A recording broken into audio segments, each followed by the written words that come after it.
in Macon, Georgia, where I am, in the middle of the state, conservative area.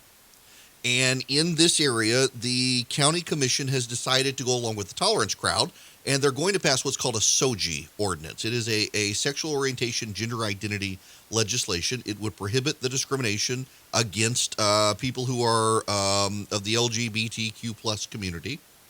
And superficially, everyone can think there's really nothing wrong with this. You don't want a private business saying, well, I'm not going to hire you because you're gay. Or you don't want a private business saying you're not welcome to shop in the store because you're gay. The problem, though, is that there is a Christian orthodoxy on sexual ethics, that marriage is between a man and a woman, and sex outside of marriage is wrong, and that God makes us male and female. And if you are a Christian who are committed to Orthodox Christianity, now listen, I realize there are some denominational groups out there, like the Episcopalians, who have moved into post-Christian. There's a couple of Baptist churches in Macon that have moved beyond Christianity, and they're Christian in all but in name and not actual practice or faith or Christian orthodoxy.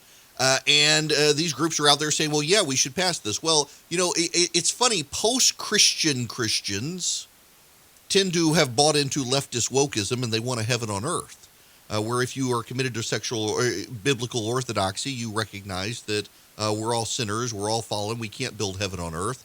We're to seek the welfare of the community in which we live, but understand that we're never going to have utopia here. We're going to go home. There's going to be a new heaven and a new earth. Well, the left has decided with woke Christians that they're going to impose their will on Christian orthodoxy in this country. And essentially, they will shut down any Christian business owner who dares to defy progressive orthodoxy. It is a coercion measure, and that's what the anti-free speech measures typically are as well. They are coercion measures. If you want to have access to a public forum, you must agree to not say certain things, and if you do, you will be punished. They can't compete in the narrative space. They can't compete in the battle of ideas, so what they do is they essentially censor people who say anything they find offensive. And naturally, everything they find offensive violates progressive orthodoxy. It really is striking. You want to battle for the hearts and minds of people with ideas? Well, you can't. If you're a Christian or a Muslim or a Jew in Middle Georgia now, in Bibb County, after this passes today, they're considering it at 3 o'clock in the county commission in Bibb County.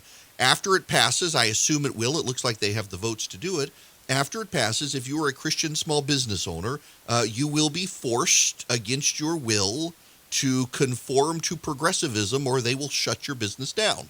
This is very much like Jack Phillips out in Colorado. Jack Phillips, the baker, Masterpiece Cake Shop. He refuses to make cakes for second marriages. Jack Phillips is an Orthodox Christian. He won't make cakes for Halloween. He won't make cakes for same-sex marriages. He won't make cakes for divorced couples having second marriages if he's aware of it. He's known for his wedding cakes. People come to him for wedding cakes. But because he refuses to make cakes for transgender transition ceremonies and for same-sex weddings, they decided to shut him down. And the Supreme Court protected him only because the Denver City Council and the Colorado Civil Rights Commission compared him to a Nazi. They literally compared him to a Nazi for not wanting to bake a cake. In Louisville, Kentucky, a local Christian business owner refused to print a shirt for a pride rally, and the Louisville Civil Rights Commission shut the business down for refusing to participate. That was ultimately overruled by a state court in Kentucky. Or you've got Baronelle Stutzman out in Oregon, who was a florist, who provided flowers for a gay couple for years. They wanted her to do their wedding.